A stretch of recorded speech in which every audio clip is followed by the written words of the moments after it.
আগামী September October থেকে পর্যায়ক্রমে ধাপে ধাপে স্থানীয় সরকার নির্বাচন শুরু হতে পারে বলে জানিয়েছেন স্থানীয় সরকার, পল্লী উন্নয়ন ও সমবায় প্রতিমন্ত্রী মীর শাহে আলম।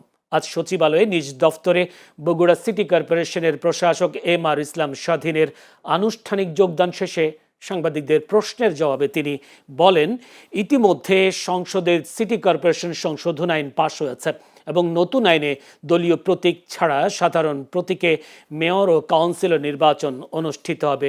প্রতিমন্ত্রী জানান, বগুড়া সিটি কর্পোরেশনের তফসিল অন্যান্য 12টি সিটি কর্পোরেশনের সঙ্গে একযোগে ঘোষণা করা হবে এবং নতুন সিটি কর্পোরেশনগুলোর কার্যক্রম গতিশীল করতে চলতি অর্থ বছরে 30 থেকে 35 কোটি টাকা প্রাথমিক বরাদ্দ দেওয়া হচ্ছে।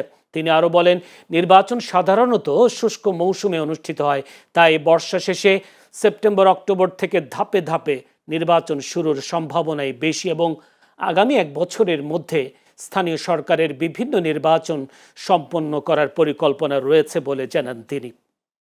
বাজেট অনুমোদন হলে আগামী সেপ্টেম্বর অক্টোবর থেকে আমার ধারণা, যেহেতু আমাদের মন্ত্রী মহোদয় এবং মাননীয় প্রধানমন্ত্রীর ইচ্ছা অনুযায়ী উনি যেহেতু বলেছেন যে এক বছরের মধ্যে নির্বাচনগুলো শুরু হবে, তো বর্ষা মৌসুমের পরে শুষ্ক মৌসুমে পর্যায়ক্রমে ধাপে ধাপে এক বছরের মধ্যে আমরা 5টি নির্বাচনে শেষ করব।